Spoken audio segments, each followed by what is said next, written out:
If you're anything like me, you probably did not watch the Oscars on Sunday evening. What used to be an enjoyable celebration of art, culture, and entertainment has turned into just another opportunity for smug elites to lecture everyday people about political issues they don't really understand. Hollywood has become a caricature of itself, a tiresome example of just how little coastal elites in their liberal bubble understand the rest of the country. Well, perfect example, the winner of this year's Best Foreign Language Picture went to a film called The Salesman, a Farsi language film by Iranian filmmaker Asghar Farhadi. Now, I know nothing about this film, but I could have told you weeks ago that it was going to win. That's because director Asghar Farhadi is from Iran, and under Donald Trump's executive order on immigration, he was temporarily banned from entering the United States.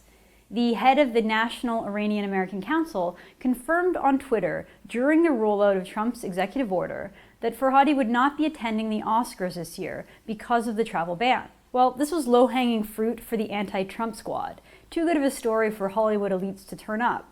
So it was fairly predictable that this film was going to win.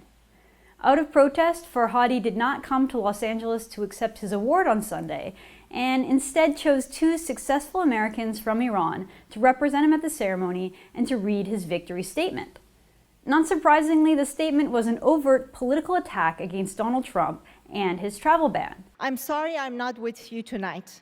My absence is out of respect for the people of my country and those of other 6 nations whom have been disrespected by the inhumane law that bans entry of immigrants to the US. Dividing the world into the us and our enemies categories creates fear, a deceitful justification for aggression and war. These wars prevent democracy and human rights in countries which have themselves been victims of aggression. Well, that's a bit rich coming from an Iranian who lives in Iran.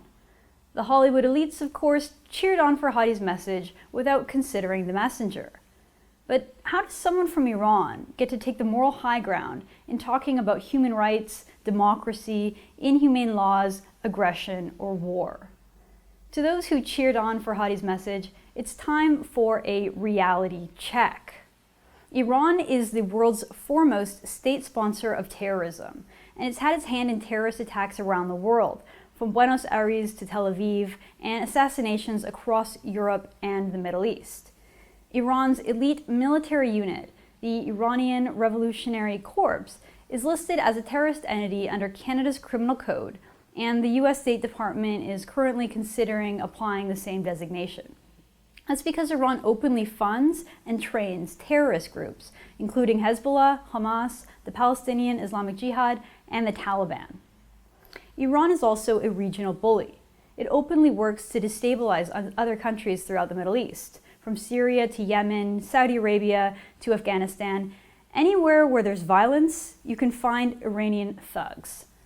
And Iran shamelessly props up Syrian dictator Bashar al-Assad, who continues to massacre civilians in the most gruesome and tragic war of our time.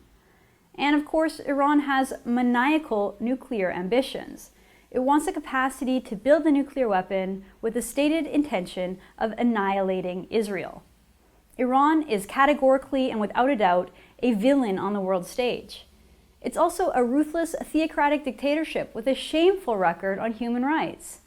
Executions, mostly done by public hangings, have increased sharply in recent years. According to the Iran Human Rights Documentation Center, there were 966 executions in 2015, up 34% over the previous year. There's also a disturbing trend of arresting children and teenagers for arbitrary offenses like wearing ripped jeans, dancing, riding on a motorcycle, or attending mixed-gendered birthday parties. These children are often brutally flogged and lashed without any due process. Iran's public hangings also often include minors. There are currently a reported 160 minors on death row in Iran, according to data from the United Nations. Security forces in Iran crack down on free speech and routinely arrest journalists, bloggers, social media users. And they also arrest women who are not wearing government-sanctioned headscarves. And it's worth mentioning that Iran carried out the worst war crime in modern history.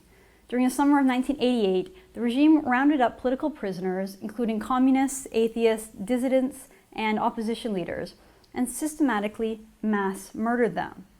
30,000 people were murdered without trial, and there has never been justice for this despicable act. Iran is a modern-day dystopia. So before any Iranian national wants to talk about human rights and dignity, they should at least mention the horror that is daily life in Iran. And that has nothing to do with Donald Trump. No wonder people aren't tuning into these silly award shows. No one wants to hear hypocritical, one-sided, ahistoric rants from out-of-touch elites. And we really don't want to hear loyalists to the most wicked regime of our time try to shame us about justice and fairness. For the Rebel Media, I'm Candace Malcolm. Thank you so much for watching. Don't forget to like this video and to subscribe to this channel.